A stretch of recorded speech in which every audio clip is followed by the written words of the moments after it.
So imagine you're going down into your basement one day. Right, we're just checking a leaky pipe or something. Okay. And as you're sort of chipping away at the drywall, you discover that your entire house was actually picked up and moved off its original foundation. Wow. Uh, like centuries ago. Centuries ago, yeah. The walls look exactly the same, the roof is intact, but the bedrock you thought you were standing on is, well, it's completely different. That's terrifying. Right. And the most unsettling part is that it didn't happen by accident. Like someone moved it while your ancestors were sleeping, deliberately hoping no one would ever notice. It would completely destabilize your sense of reality. I mean, you would immediately start questioning every other structural element of the building. Exactly. You'd be thinking, what else is hidden? What else got altered? Right. And that sense of historical vertigo is exactly the premise we are exploring today. Welcome to this deep dive. It's a really exciting one today. It really is. Our mission today is to thoroughly unpack this fascinating manuscript by Christopher Copeland. It's called The Returning. Yeah, and it's this massive century-spanning narrative. It's kind of part historical fiction, part theological exploration. Right, and it traces what the author calls the ancient path of early Christianity. And we are looking at specific excerpts from this text today. We're tracking a single, unbroken thread of faith. Yeah, it literally takes us from a lamplit alley in Antioch in the year 300 AD all the way to the clifftop monasteries of Ethiopia in the 1600s. And then finally, right into the living room of a modern-day high school history teacher in Tennessee. It's quite a trip, and what makes this deep dive so compelling is the book's central hook, right? It totally challenges the standard accepted historical narrative of the Christian calendar. It really does. It poses this provocative idea that the foundational practices of the earliest believers weren't just, gradually lost to time or culture. Right, they weren't just forgotten. The premise is that they were deliberately overwritten by a political empire. Which is such a wild concept. It is, and what I find so interesting about examining this fiction is how it blends entirely real historical events, like the Council of Nicaea, with this supernatural perspective. Yeah, the Portuguese Jesuit missions in Africa are in there too. Exactly. But we literally get to look over the shoulder of an ancient adversary who is pulling the strings behind all these real events. It provides such a unique lens to examine history.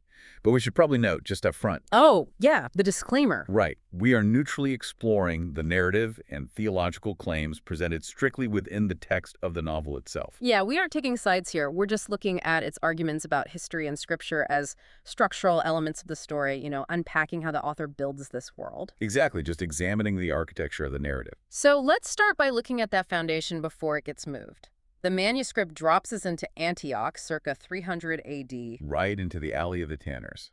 Yes, specifically in the house of a man named Joseph, who is an iron worker. It's Friday evening, the sun is setting, and his local community is gathering to keep the seventh-day Sabbath.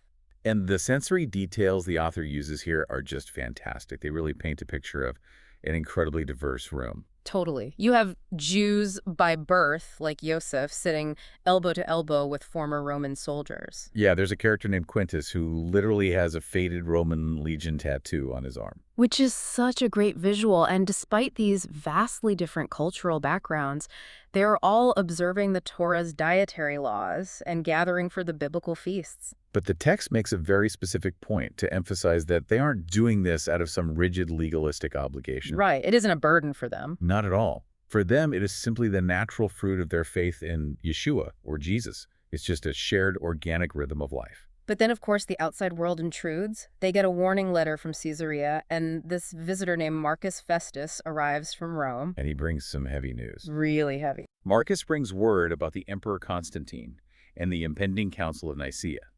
The manuscript details this very active, deliberate political movement starting to take shape. Yeah, the goal of this movement is basically to make the faith visibly Roman. Right.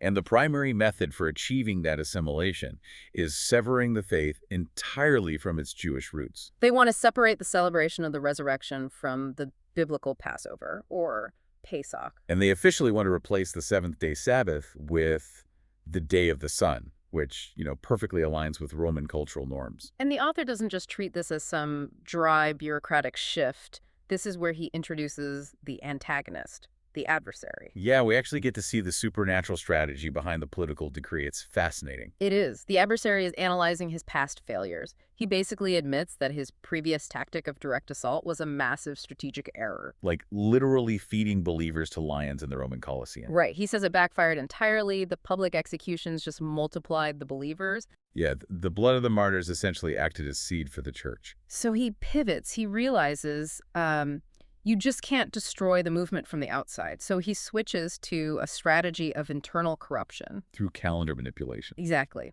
He aligns the celebration of the Messiah's birth with the winter solstice, which was already a well-established pagan solar festival. And he shifts the spring feasts to detach them completely from the Jewish calendar. It's basically like he's rolling out a malicious software update. Oh, that's a good way to put it. Right. He leaves the hardware alone, like the physical churches, the people, but he slowly overwrites the operating system. So the users don't even realize they're running corrupted code. Exactly. But wait, I have to ask, if the adversary is shifting the dates to align with pagan solar festivals, is the book saying these believers are accidentally worshiping pagan gods? That's a huge question. Because, I mean, does the text suggest modern people are intentionally practicing paganism? The manuscript handles that question very carefully, and the answer is a firm no. Okay, good. The adversary's internal monologue reveals that the brilliance of his strategy relies entirely on the genuine sincerity of the believers. So their devotion is real. The devotion is entirely real. They are celebrating these substituted dates with pure hearts, directing their worship to the Creator. They just have no idea what was swapped out. Exactly. They are completely unaware of what was stripped away from their calendar. The adversary actually says in the text that the sincerity is the glue. Wow. Sincerity is the glue. It is what makes the counterfeit stick for centuries. Because, I mean, if they knew it was a trick, they would reject it immediately. That is a haunting concept because the devotion is real. The structural change goes completely unnoticed. Right. So this software update rolls out across the Roman Empire, and it's wildly successful. The calendar is overwritten, but, and this is a big, big but, the text reveals the adversary had a massive geographic blind spot.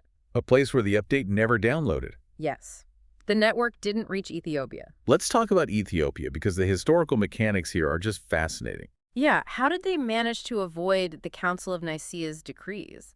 Well, the Ethiopian church's roots trace back to the biblical account in the book of Acts, chapter 8. Oh, right, the Ethiopian eunuch. Exactly. He's a high-ranking court official who receives the gospel from Philip on a desert road to Gaza, and he physically carries that faith back down into Africa. So it's super early? Very early. Mm-hmm. And because Ethiopia was separated from Rome by vast deserts and entirely different political spheres, they were completely isolated from Rome's ecclesiastical apparatus. The bishops in Rome literally couldn't enforce their edicts down there. They had no reach. So the Ethiopians just kept the original code. I mean, for 1,500 years, while Europe is going through the Middle Ages, the Crusades, the Renaissance, The believers in Ethiopia were quietly walking the ancient path. they kept the seventh-day Sabbath, observed the biblical feasts, maintained adult immersion. The Roman councils never even touched them. But that isolation only holds until the 1620s. Right, the manuscript jumps forward to this era, and we meet a Portuguese Jesuit named Afonso Mendes. He is appointed as the Patriarch of Ethiopia. And he shows up, backed by European military power. He strikes a political deal with Emperor Susenyos, and he is there to enforce Roman Catholicism. And the very first thing he attacks is the calendar. He outlaws the Saturday Sabbath by royal decree, and he specifically targets their practice of immersion. Yes. The text explains that Mendes invalidates their adult immersions and forces Roman infant baptism. He actually goes so far as to tell Ethiopian mothers that their unbaptized children are damned. It's brutal. It really is. Why do you think the author highlights that specific theological clash? Like, why the focus on immersion versus baptism? I think it highlights the difference between an organic, chosen faith and an imperial, enforced religion. Okay, unpack that a bit. Well, adult immersion, as practiced by the Ethiopians, requires an individual to reach an age of understanding. They have to consciously choose to enter the water. It's a personal covenant. Right. But infant baptism, at least in the context of Mendes' decree, was being used as an imperial stamp. Ah, like a branding. Yes, a way for the empire to claim ownership of the population from birth. It ensures theological and political compliance before the individual even has a say. That tension over control inevitably leads to violence in the book.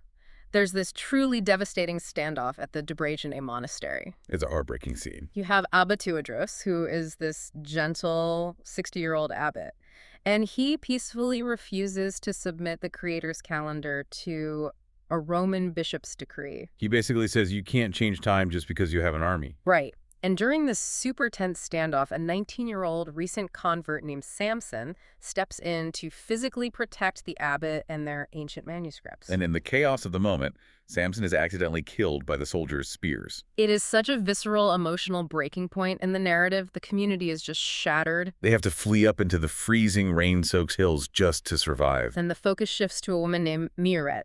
She is carrying this immense and entirely justified bitter anger over Samson's death. She wants vengeance. Understandably. But out in the wilderness, under the stars, she wrestles with that hatred. And she ultimately finds the supernatural grace to forgive the soldier who killed Samson. And that act of forgiveness is presented as a catastrophic tactical defeat for the adversary. Really? How so? Because his goal wasn't just to kill one young man. His goal was to use the grief to rot the community from the inside out with bitterness. Oh, wow. If they became consumed by hatred, they would lose the very essence of the faith they were trying to protect. By forgiving the soldier, Miret completely neutralizes the adversary's weapon. So they survive in those hills. They endure the freezing rain, sickness, constant fear, and they manage to keep 43 consecutive Sabbaths in hiding. It acts as a massive physical and spiritual stress test for their community. Yeah, the harsh conditions actually purify their faith rather than destroying it. But, hearing about this brutal survival raises a big question for me about the mechanics of this world. What's that? Well, if this adversary is so incredibly powerful that he can manipulate Roman emperors and rewrite global calendars, why can't he just send a larger battalion of troops up that mountain and wipe out a few dozen freezing people completely? That's a great observation. The author establishes very clear jurisdictional rules for the supernatural elements in the story. Okay, rules like what? Well, the adversary possesses immense external power. He can manipulate geopolitical events, influence kings, change laws, and he can certainly inflict physical suffering. Right. However, he is completely locked out of the interior soul where the Holy Spirit resides. Oh, interesting. He cannot manufacture a genuine spiritual surrender. He can orchestrate the tragedy that makes Miret angry, but he cannot reach inside her and stop the supernatural forgiveness she experiences. So her internal reality is safe. Exactly. The internal reality of a surrendered believer is an impenetrable fortress to him. And in the narrative, that internal reality eventually outlasts the empire itself. It does. Emperor Susenyos is actually horrified by the bloodshed he has caused among his own people, and he repents. He steps down from the throne, Mendes is expelled, and the ancient faith is restored in Ethiopia. The thread holds. But the survival of the faith in Ethiopia relied heavily on that initial geographic isolation. Right. So the manuscript then forces us to ask, what happens when that isolation vanishes? Yeah, how does this source code survive in a modern, hyper-connected world where the adversary can monitor everything? That exact question brings us into the modern era. The author introduces us to Nathan Cole. And Nathan isn't a monk or a martyr. He is an entirely ordinary high school history teacher living in Tennessee. Just a regular guy. Very regular. He's a devout Christian, teaches Sunday school, loves his church, and his inciting incident happens on a totally normal morning while he's drinking coffee and reading his Bible. He lands on Matthew chapter 12, verse 40. Yeah, the sign of Jonah. Jesus states explicitly that just as Jonah was in the belly of the great fish for 3 days and 3 nights, the Son of Man will be 3 days and 3 nights in the heart of the earth. Right. And Nathan, being a history teacher, naturally applies a historian's chronological logic to this text. That does the math. He sits there and literally counts the days on his fingers based on the Good Friday to Easter Sunday tradition he has always been taught. Okay, let's trace his logic. So Friday afternoon is the crucifixion. So you have Friday night, that's night 1. Yep. Saturday day, Saturday night, that's night 2. And then Sunday morning is the resurrection. So he stops and thinks, wait, where is the third night? The math is fundamentally broken. Exactly. It just doesn't work. And for a historian, that is a glaring error. You can't just gloss over the foundational timeline of your faith's most important weekend. No, you can't. This single, purely mathematical realization becomes the loose thread that starts to unravel his entire inherited calendar. He realizes the timeline he's been handed doesn't match the source text he is actually holding in his hands. which drives him to dig deeper into the origins of the calendar. And that leads him straight to Leviticus chapter 23. And this is where the manuscript lays out its profound prophetic architecture. The text argues that these observances in Leviticus are explicitly labeled Adonai's appointed times. Right, they aren't merely cultural Jewish traditions. Exactly. Walk us through the mechanics of this architecture, because this is where Nathan's mind is completely blown. How does the book connect the ancient Levitical calendar to the events of the New Testament?